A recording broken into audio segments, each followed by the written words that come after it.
Hi, this is Moses, and I'm a medical scientist. I'm responsible for 75 to 80% of medical diagnosis out there.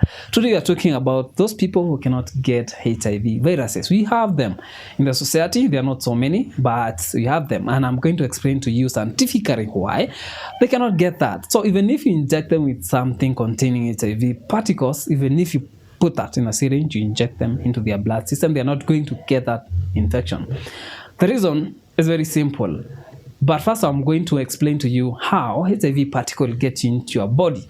Now, we have cells, the immune cells, and some of them usually have something called CD4 receptors on their surface.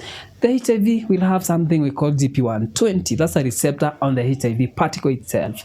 Now, we have several cells in the body. We have antigen-presenting cells, which we are going to deal on with them because that's what the HIV will use to get into your body.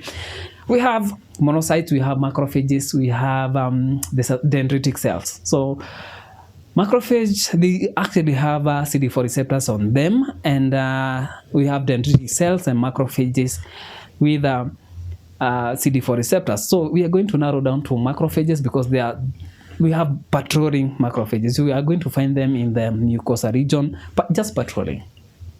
Yeah, trying to get something that they can take to the T cells for killing in case they come across something they cannot be able to deal with. Now, we talked about CD4 receptors, and HIV will take advantage of that to get into that cell. So what happens is it comes across a cell, an immune cell with a CD4 receptor.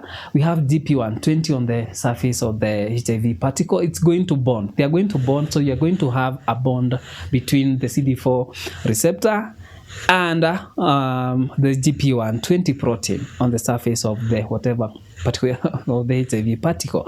Now, when that is successful, we have the secondary or the core receptors. After that was successful, we have CCR5 and we have CXCR4. Those are the core receptors. So after the first bonding between GP120 and CD4 receptor, you're going to have a secondary bonding.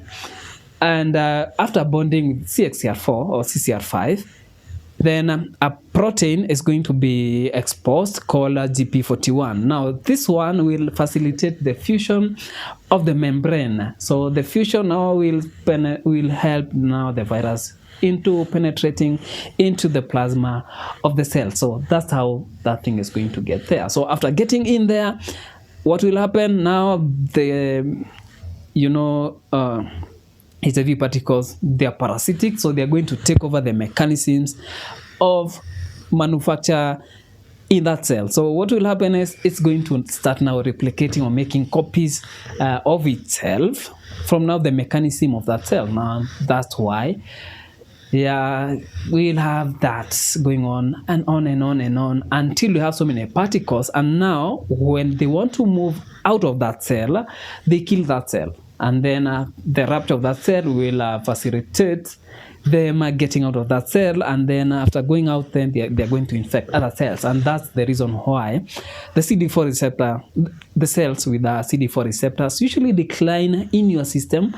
And that's the reason why when you have HIV, the immunity is going to go down.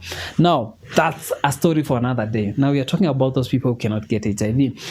The reason why they don't get it, they usually have a mutation on their cells that they don't have the CCR5 or the CXCR4 receptor.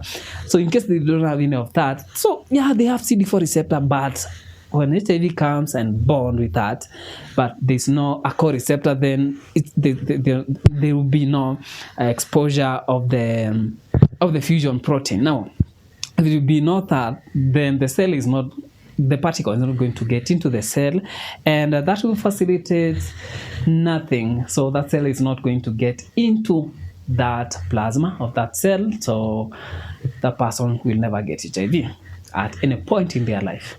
So in case you usually find the content in this channel interesting, give us a sub and like the videos. Also share to those people who will be interested, and let's meet in the next one.